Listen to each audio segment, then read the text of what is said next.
በዚች ማለዳ ወደዚች ቅድስት ቤተክርስቲያን የእግዚአብሔርን በረከት ለመካፈል የመጣችሁ ሁሉ አምላክ ቅዱስ ዮሐንስ ወልደ ነጎድጓድ በበረከቱ ይጎብኛችሁ። የመብርሃን የቅድስተ ቅዱሳን ድንግል ማርያም በረከትና ረድኤትም ይደርባችሁ። እግዚአብሔር ዝም ይላል። ዛሬ የምንነሳበት የትምህርት ርዕስ ይሄ ነው። ምን ማለት ነው? ወዲያው የምንጠይቀውን ጥያቄዎች አይመልስልንም። እግዚአብሔር ዝም ይላል። እግዚአብሔር ዝም ካለ ደግሞ የራሱ ጊዜ ስላለው በጊዜና በዓላማ ውስጥ የሚሰራው እግዚአብሔር መልስ አለው ይለናል መጽሐፍ ቅዱስ መልሶ። አምላካችን እግዚአብሔር ስሙ የተመሰገነ ይሁን። እና አንዳንድ ጊዜ በጣም ይገርማል። እግዚአብሔር ለምን ዝም ይላል ብለን የምንጠይቅበት ጊዜ አለ። ምክንያቱም እንደምታዩት ነው። በዓለም ላይ አንዳንድ ጥፋቶች ሲከወኑ ለእነዚያ ጥፋቶች እግዚአብሔር ለምን መልስ አይሰጥም?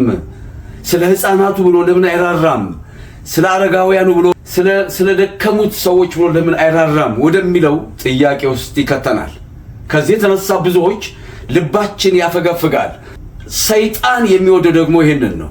ምክንያቱም በመጽሐፍ ቅዱስ ሰይጣን እንደ ስንዴ ሊያበጥራችሁ ለመነ ይላል። ባለፈው አንስተነዋል። ምን ማለት ነው?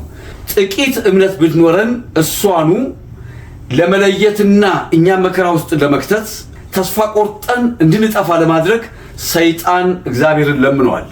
ዛሬ በየዕለቱ የሰው ልጆች እንፈተናለን፣ እንደ ስንዴ እንበጠራለን። በሰይጣን ምን ማለት ነው ብለን ስንል እያንዳንዳችን መከራ እንዳለብን ነው በዚህ ዓለም ሳለን መጽሐፍ ቅዱስ የሚነግረን።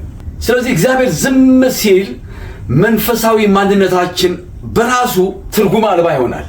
ምንድነው ቤተክርስቲያን መሄድ? ምንድነው መጾሜ? ምንድነው መጸለይ የሚለው ፈተና ውስጥ ይከተናል ማለት ነው። በግል ብቻ አይደለም፣ በማህበርም በክርስትናው እምነት ውስጥ ይቀረሽ ያልተባለ ፈተና አለ። ጸልየን፣ ጾመን፣ ቀድሰን፣ አስቀድሰን እግዚአብሔር ለምን ዝም ይላል ነው? ለምን? ዛሬ በዚች ማለዳ እግዚአብሔር በመንፈስ ቅዱስ ኃይል የሚመልስልን መልስ አለ። እግዚአብሔር ሚስጥሩንና ጥበቡን ይግለጽልን። ይሄን ሚስጥር ካላወቅን እግዚአብሔር አያይም፣ እግዚአብሔር አይሰማም፣ እግዚአብሔር አይፈርድም ወደሚለው ወደ ተንጋደደ ውሳኔ እንድንገባ ያደርገናል። እግዚአብሔር ይጠብቀን ሁላችንን። ስለዚህ አንዳንዴ ድንግዝግዝ ሲለን ወይም በራሳችን መንፈሳዊ ለውጥ ማየት ሲያቅተን አንድ ነገር አስቡ። ከዘገየ እግዚአብሔር መልስ አለው። እግዚአብሔር ይዘገያል እንጂ መልስ አለው። ወገኖች አይዟችሁ። እንባዎችን የሚያብስ በዘመናችን የምንሰማቸውን መከራዎች፣ ችግሮች፣ ስቃዮች ሁሉ የሚያስተካክል እግዚአብሔር ዝም አላልኩም ይላል። ነገር ግን ለኛ በሰውነታችን ዝም ያለ መልስ ያጣን ይመስለናል። እግዚአብሔር ቢዘገይም ይመጣል እንዳለ ዕንባቆም ቢዘገይም እግዚአብሔር ይመጣል። አንዳንድ ጊዜ በግልም በማህበርም ለአባቶች ሁሉ እንዲጸልዩልን ያልተማጸንበት ጊዜ፣ እኛም ሳንጸልይ ያመሸንበት ያደርንበት ጊዜ የለም። ስለ ዓለማት ነው የምንጸልየው፣ ስለ እያንዳንዱ ነው የምንጸልየው። የማይጸለይ ጸሎት የለም በቤተ ክርስቲያናችን። ግን አንዳንድ ጊዜ መልስ ያጣ መልስ አልባ ይመስላል። ያን ጊዜ ሰዎች ያፈገፍጋሉ። እግዚአብሔር አያይም፣ እግዚአብሔር አይፈርድም፣ እግዚአብሔር አይሰማም ወደሚለው ይገባሉ። አንዳንዴ ሲዘገይ እግዚአብሔር ዝም ካለ መልስ አለው፣ መልስ አለው እግዚአብሔር። አንዳንድ ጊዜ አጠገብህ ያለው እግዚአብሔርን የማያውቀው ተሳክቶለት ታያለህ፣ ተሳክቶላት ታያለሽ። አንቺ ጋር ሲመጣ ግን እግዚአብሔር ፊት እየተንበረከክሽ አምላኬ ፊት እየተማጸንክ ዝም ይላል። ለምን ዝም ይላል ነው እግዚአብሔር። አሳፍ የተባለው የመዘምራን አለቃ በዳዊት ዘመን የቤተ መቅደሱ ኃላፊ ወይም የቅዱሱ ቦታ ኃላፊ ሆኖ ሳለ አንድ ቀን በመዝሙር 73 ላይ እንደምናየው ቀንቼ ነበር አለ። ሲጀምር ይላል እግዚአብሔር ልባቸው ለቀና ለእስራኤል ቸር ነው ብሎ ይጀምራል። ግን ወዲያውኑ ምን ይላል አሳፍ? የለም ቸር አይደለም ወደሚለው እሳቤ ውስጥ ይገባል። ለምን ዘገየ? እግዚአብሔር ዘወትር በፊቱ የሚዘምሩት ዘወትር የሚጸልዩት እና አሳፍ መልስ አልባ ሆኑ። ስለዚህ ምን አለ? ራሱ የተናገረውን ቃል እናያለን መዝሙር 73 ላይ ስትመለከቱ። እኔስ የአመፀኞችን ሰላም አይቼ ቀንቼ ነበረ። ለሞታቸው መጣጣር የለውም፣ ደስታቸው ልክ የለውም። እኔስ በእግዚአብሔር ፊት መዘምረው፣ በእግዚአብሔር ፊት መቀድሰው ማስቀድሰው። አያችሁ በዳዊት ፊት የነበረው አሳፍም ተፈትኖበታል። በተለይ መዝሙር 73 ከቁጥር 1 እስከ 16 ድረስ ስታነቡ ይሄንን መከራውን ሲናገር ትሰማላችሁ። አሳፍ ዝም አለኝ እግዚአብሔር፣ እግሮቼ ሊሰናከሉ ጥቂት በቀረው ነበር እያለ ያለቅስ ነበር። መጨረሻ ላይ አንድ ነገር በመቅደሱ ተገለጠለት፣ ለእኛም ይገለጥልን። ሲገለጥ መልሱን እናገኘዋለን። ምን አለ ወዲያው? ለካ እነዚህ የተደሰቱት የሚስቁት በዓይናቸው ስብ ደስ የሚላቸው እነዚህ ማያቸው ኃጢአተኞች በደለኞች ለካ ደስታ ላይ ይመስላሉ እንጂ በድጥ ላይ እንዳለ ሰው ናቸው አለ። ድጥ ማለት ድንገት የሚያዳልጥና የሚጥል መሬት አፈር ለበስ ጭቃ ማለት ነው። እንዳይመስልን እግዚአብሔር ጊዜያዊ ደስታም ጊዜያዊ መልስም የለውም። መልሱ ለዘላለም ነው። አንድ ጊዜ የሚያርስና የሚያረሰርስ መልስ ነው። አምላካችን አሁንም በመቅደሱ እንዲሰማን ቅዱስ ፈቃድ ይሁንልን። ዕንባቆም እንደሱን አይደለም እንዴ ያለው? እስከ መቼ ነው ማሰማን እኮ አለው። ሕፃናት ሲያልቁ፣ ሲታረዱ፣ ሲሰደዱ፣ ኃጥኡ በጻድቁ ላይ ሲነሳ ፍርድ ድል ነስቶ አይወጣም። እስከ መቼ ነው አለው እኮ ዕንባቆም። እስከ መቼ? ዛሬም ብለነዋል። ዘገየ እግዚአብሔር፣ ዝም አለ፣ አላየንም እስከ ማለት ደረጃ ተጠራጥረናል። አይዟችሁ እግዚአብሔር ያያል። አይኖቹ እስከ ጥልቁ ይመለከታል። ወደ ሰማይ ብትወጡ እኔ ነኝ፣ ወደ ምድር ብትመለከቱ እኔ ነኝ፣ የሌለሁበት የለም ይላል የሰራዊት ጌታ እግዚአብሔር። ክብር ለስሙ ይሁን። ለጥያቄዎቻችን መልስ አለው እግዚአብሔር። ለዕንባቆምም ሲመልስለት ብዘገይም እመጣለሁ ነው። ዛሬ ወገኖቼ በእግዚአብሔር ፊት የቆምን ዘወትር በየጠዋቱ እየመጣን የምንማጸነው አምላካችን እግዚአብሔር ስለ ሕፃናቱ የሚራራ ስለ ደካሞች የሚራራ ቸር አባት ነው። ክብር ለስሙ ይሁን። ዝም አይልም ወገኖቼ። ጽኑ። መከራዎች ማደሪያዎች አይደሉም፣ ማለፊያዎች ናቸው። ማንም በመከራው ውስጥ አይኖርም። መከራ መሻገሪያ ነው። በቅዱሳኑም አይተናል። ዓለም ከተፈጠረ ጀምሮ ከአቤል ጀምሮ ስደትን፣ መታረድን፣ መገደልን አይተናል። ፍጡር ፍጡርን ሲገድለው እስከ ዛሬ ደም መፍሰስ ያልቆመበት መሆኑን አይተናል። መከራዎች ግን መሰንበቻዎች ወይም መኖሪያዎች አይደሉም፣ ማለፊያዎች ናቸው። እግዚአብሔር ይህን መከራ ያሳልፈን። ሁሉ በውስጡ ከልቡ ከጸለየ እግዚአብሔር ምን አለው? መልስ አለው። ብዘገይም እመጣለሁ ይላል። እግዚአብሔር ስሙ ቅዱስ ነው አለችን እኮ ድንግል ማርያም። ምሕረቱም ለልጅ ልጅ ነው። ለዘላለም በምሕረቱ ባለጸጋ የሆነ ቲቶ እንደነገረን እሱ አምላክ ያያል። አይኖቹ የእሳት ነበልባል ናቸው። ይመለከታል፣ ያያል። አይኖቹ የበዙ ናቸው ይለናል። አምላክነቱ የማይመረመር የሰራዊት ጌታ እግዚአብሔር በዘመናችን ያለውን ሁሉ ያውቃልም ይመረምራልም ያድናልም። ከኔ ሌላ የሚያድን የለም ብሏል። ስለዚህ ለምን ዝም ይላል? ለምን ዝም አለን? እግዚአብሔር የእናቶችን እንባ አላየም? እግዚአብሔር የአባቶችንስ ሰቆቃ አልተመለከተም? የሕፃናትንስ መታረድ አላየም? ሰው በሰው ላይ ያለውን ጭካኔ አልተመለከተም? ተመልክቷል። ጊዜና ዓላማ ግን አለው እግዚአብሔር። ክብር ምስጋና ለሱ ይሁን።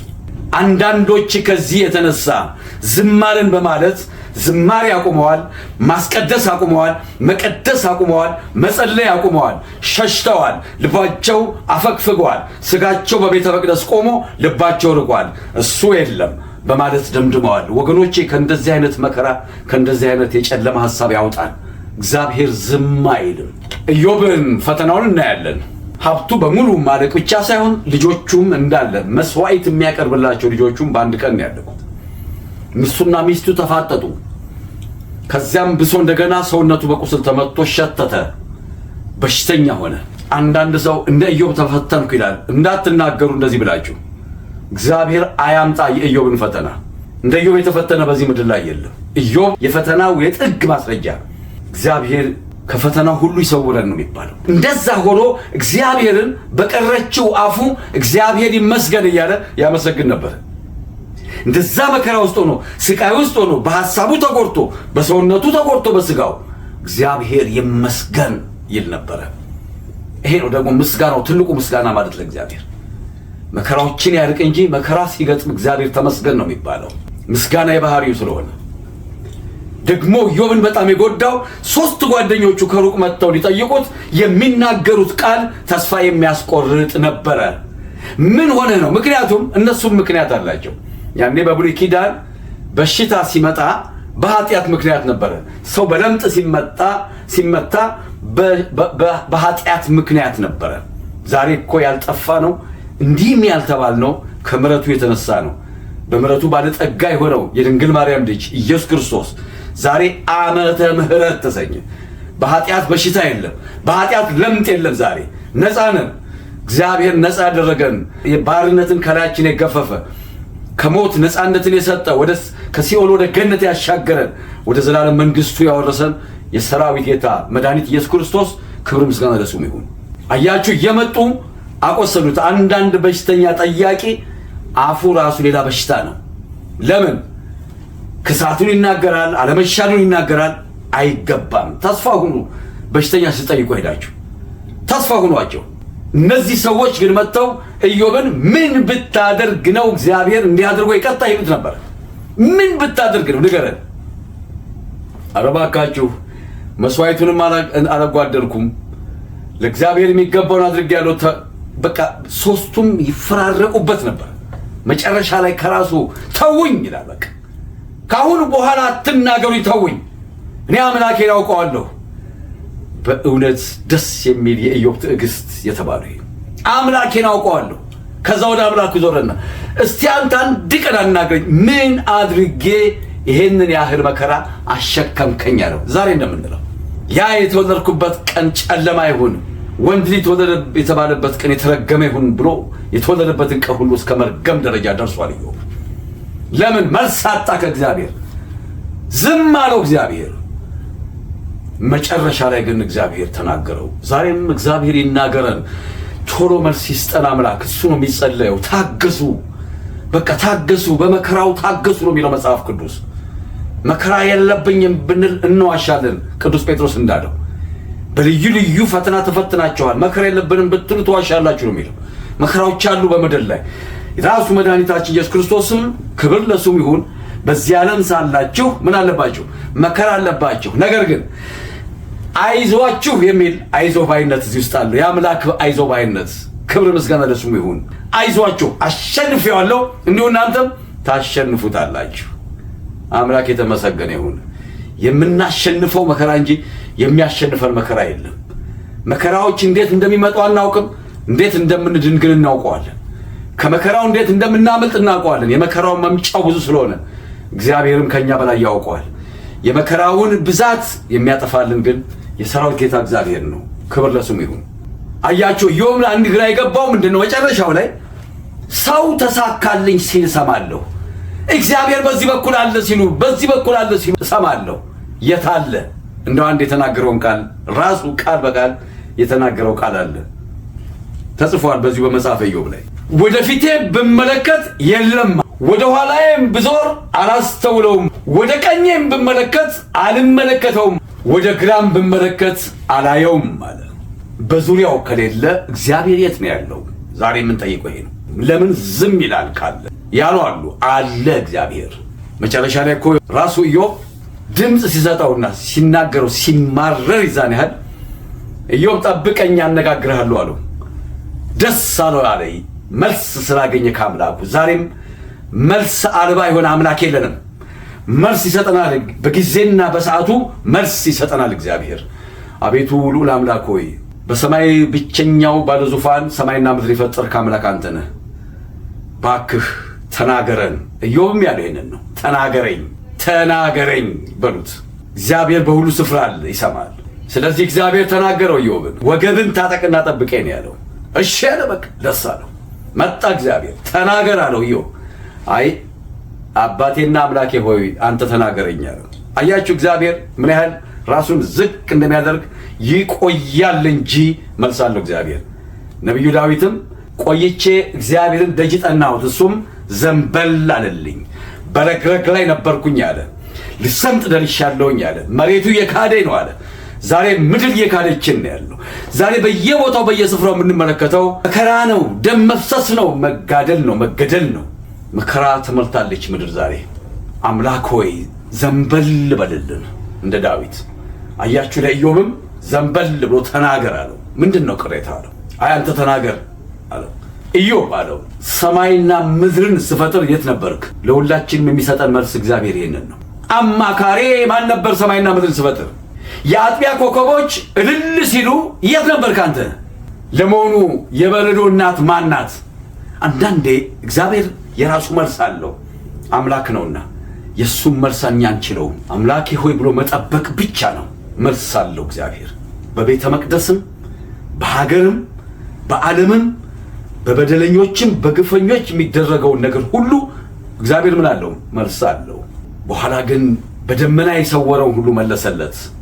ጤንነቱን መለሰለት፣ ሀብቱን፣ ሰላሙን፣ ፍቅሩን መለሰለት። ለእኛም ይመልስልን መልስ አለው እግዚአብሔር። በኋላ ኢዮብ ምን አለ? ሁሉን ቻይ እንደሆንክ ሐሳብም ይከለከል ዘንድ እንደማይቻል አሁን አወቅኩ አለ። ክበርልኝ ያለው ይክበርልን የኢዮብ አምላክ። ለምን ዝም ይላል የሚለው መልስ አለው እግዚአብሔር።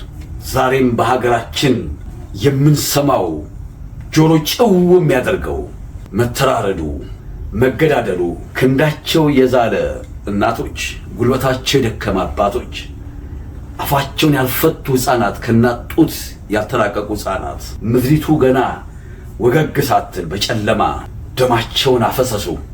እግዚአብሔር ያያል። አያችሁ፣ ቀኑን ሙሉ እንደ በጎች ታረድን አለ። ይሄ በዘመናችን የተከሰተ ጨለማ ዘመን ነው። ሰው በሰው ላይ እጁን ጨክኖ ስለት እያወጣ ያረደበት፣ ደም የፈሰሰበት። አቤቱ ልዑል አምላክ ሆይ ትዘገያለህ እንጂ መልስ አለህ።